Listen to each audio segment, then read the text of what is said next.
welcome to episode 18 of the Goldenberg Destiny Project.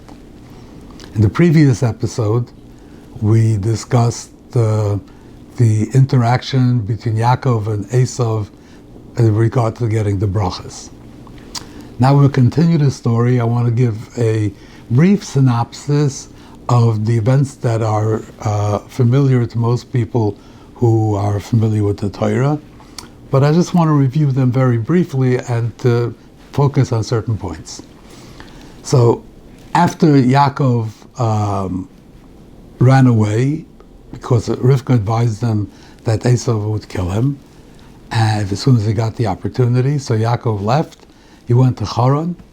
When it came to Haran, he got employment with Lavan. Lavan had two daughters. His older daughter was Leah. His younger daughter was Rachel. Yaakov wanted to marry Rachel. He felt that she would be his soulmate. She would be the potential matriarch who would perfectly complement him as a patriarch, and they would produce the future of the Jewish people. Lavan would not allow him to marry the younger one before the older one was married, so he tricked him into marrying Leah first. But then afterwards, he allowed him to marry Rachel as well, and Yaakov had two wives. Leah, in the beginning, both of his wives had trouble conceiving. Leah eventually conceived. She had 4 children. She had Reuven, Shimon, Levi, and Yehuda, 4 children.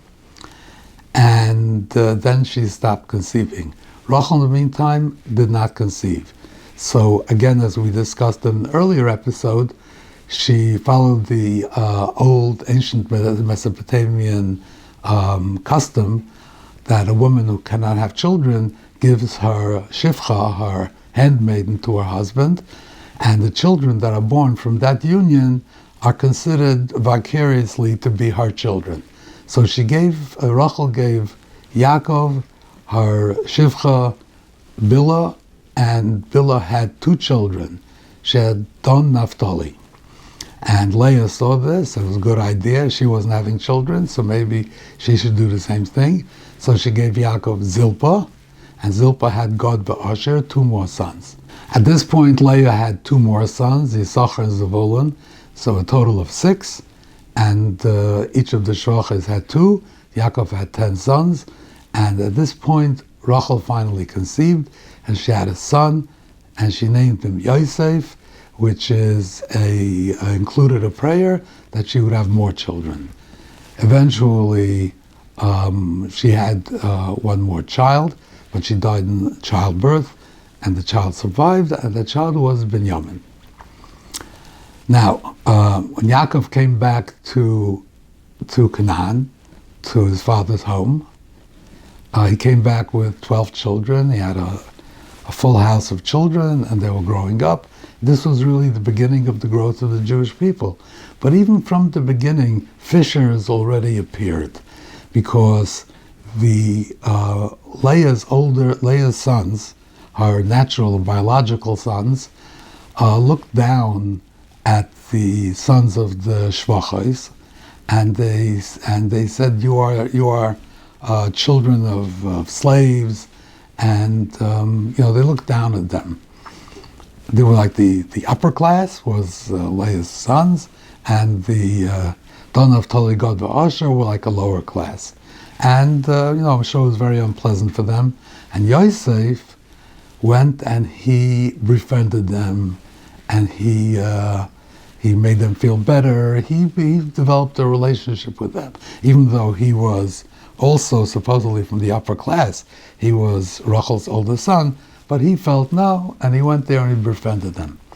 And then he went and he told his father what Leah's sons were doing. And this was, that they were belittling the sons of the shvachos. So the shvatim, they were upset. You're telling, you're informing on us of what we were doing, whatever their justifications would have been. But what are you doing? So that made them upset. Then Yosef had 2 dreams. And the second one, she'll talk about the second one. You can look it up to see the other one too. Similar. So Yosef had this dream that he was the king, and the sun and the moon and 11 stars were bowing down to him. And Yaakov was annoyed that he would tell such a dream in public in front of his brothers, which would just make them upset. But the pasuk says that Aviv Shomer Sadavar.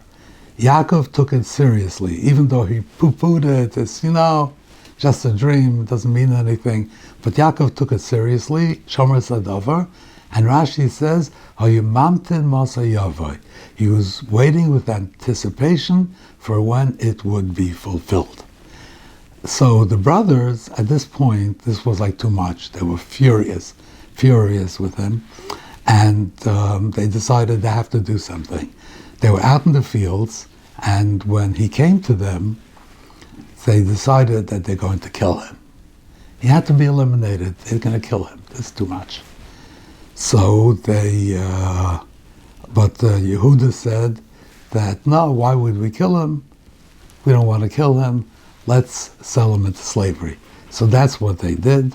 They sold him into slavery. There was a passing caravan of Ishmaelites who were going to Egypt, and they sold him to the Ishmaelites, and he ended up in Egypt. And they went and they told the father that Yosef had been killed by a wild animal. This is the story. Now, eventually the dream was fulfilled, but he did become a king.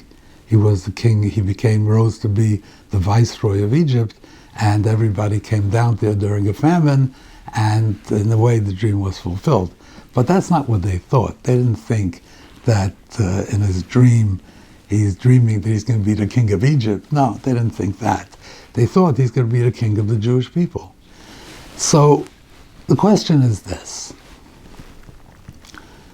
The king of the Jewish people is not now. Now there's like these 12 brothers sitting around the dining room table. Nobody's going to get a throne and go, you be the king. The king of the Jewish people means further down in history, centuries in the future, when the population would grow and they would become a nation and there would be a king, that his descendants would be the kings of the Jewish people. That's what the interpretation would be. So, what was their problem with this? If they thought that it was that the dream was just nonsense, it was just an idle dream, so it's an idle dream. If they thought that him talking about these kinds of dreams and trying to maneuver that maybe to say that he's great and someday his descendants are going to be the kings, even if you find that annoying and you resent it, is that the capital punishment? Is that a reason why they should kill him or sell him into slavery? What were they doing? What did they think? If they thought it was real, it was a real dream, then accept it. That means that that's the future. It's like a prophetic dream. And someday his descendants are going to be the kings of the Jewish people.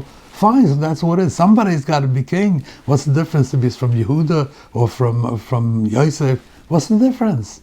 And if it will be Yosef, that means that God is sending a prophecy that his descendants will be kings. Accept it. Why are you killing this man? What is your reason? You think that by killing him you're going to avoid the fulfillment of the prophecy? So then what's going to happen? So somebody else will be king. What were they doing? What were they doing? Second of all of them except for Benjamin, who wasn't there, and Reuven also was away for a while, but all of them were complicit in this plan, this conspiracy to eliminate Yosef, to eliminate him, including Don, Naphtali, Gad, Asher, the sons of the Shvachos, whom Yosef had befriended, to whom he was very kind, and he protected them from their brothers. Why are they joining in this conspiracy to eliminate him? Why are they part of this? I mean, are they in line? Maybe they thought one of them would have a king, and it's not likely, but even if it is, so what? And the third question is this. It says, Aviv Shomer Hadavar, Yaakov took this dream seriously, and Rashi says, as I said before, Hayumamtin Masayavoy. He was waiting to see when this thing will be fulfilled. He was waiting with anticipation when it's going to be fulfilled. But when did he expect it to be fulfilled? What was he waiting for? It's going to be something. He's going to be king of the Jewish people. His descendants are going to be the kings. Did he think he would be living till then? Did he think he would live another few hundred years? And if so, is he now waiting with anticipation? When, if something's not going to happen for centuries? What was he waiting for? What was he waiting for? So I think in order to understand this, we have to go back to our previous discussions about the patriarchate. What does it mean to be a Av? That the Avos are the ones that formed, they were the architects of the Jewish people, they formed the character and the nature of the Jewish people, and the Avos, by necessity, had to be one to one to one. Avram had two sons. Yitzchak was the second Av. Yishmael could not be part of it, because the growth of the Jewish people had to be from the next Av, and it had to be one to one. The Avos were the trunk of the tree, and it rose up to a point, and from there, all the branches flowered. But before you can get to the point of the flowering of the branches, the trunk had to be solid, and in order for it to be solid, the Avos had to be a transmission, father to son, son to son, Avos one to the other, three Avos. They would solidify the trunk of the Jewish people, and afterwards then you could have a population. Now, we know the Gemara says that there were only three Avos. There was Avram, Yitzchak, and Yaakov. We know this in retrospect, but at the time, they didn't know this, so the question was, are there only three Avos? Maybe there will be a fourth. So Yosef was campaigning, or at least they thought he was campaigning, to be the fourth Av. That's what he wanted. Or did he actually want it? I don't know. But it certainly appeared to the brothers that that's what he wanted. And maybe Yaakov considered it. Yaakov he didn't know for sure. Maybe there is another Av. So now what would happen if there's another Av? Then the same thing that happened with Ishmael, the same thing that happened with Esav, is they would be sidelined from the Jewish people. They maybe would have their own nations, they would have maybe good nations, but if Esav had gotten the brachas, Yaakov would not have been part of the Jewish people. Maybe he would have, built a nation of nice people, but he wouldn't have been part of the Jewish people. He wouldn't have gotten the Torah. He wouldn't have been the chosen people. He wouldn't have been at the center of history. He wouldn't be the champions of God's message to the world. They wouldn't have been the ones to bring the knowledge of God to the entire world. So if Yosef had been the fourth Av, then all the other brothers would be eliminated from the Jewish people, and the entire Jewish people would be descended from Yosef.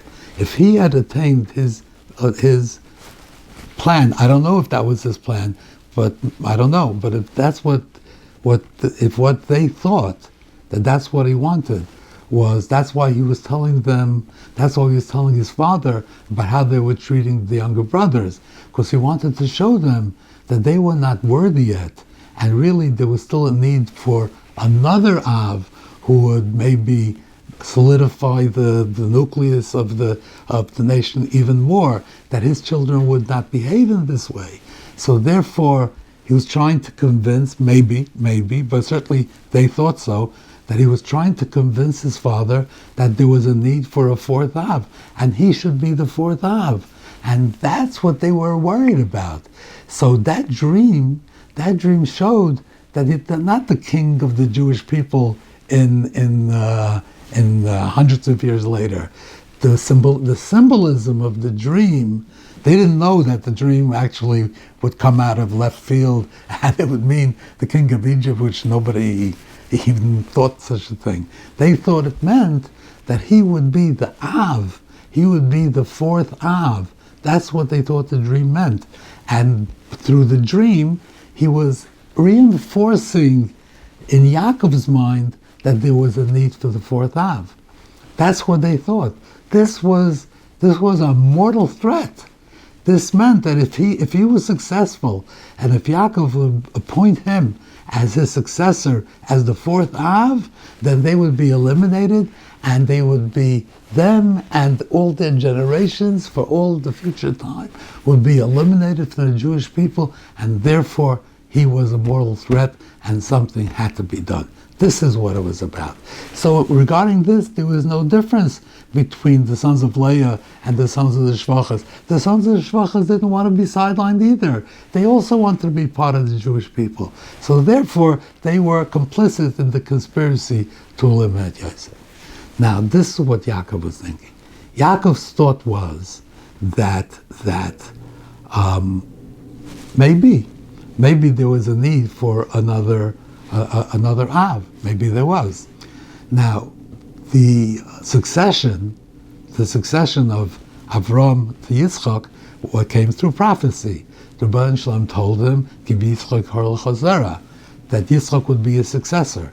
The succession from Yitzchak to Yaakov also came through prophecy. The prophecy came to Rivka, and Rivka maneuvered that he should take over the brachas. Why didn't it come to Yitzchak? That's a different discussion. Maybe he was too biased towards Esav, but it came through prophecy. In order for him to establish Yosef as a fourth Av, he would have to get a prophecy.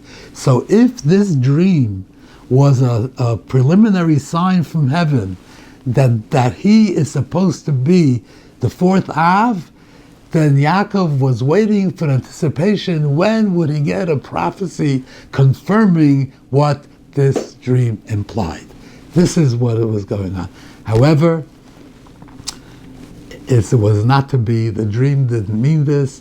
Yaakov did not. Yaakov, if he thought so, he didn't do it.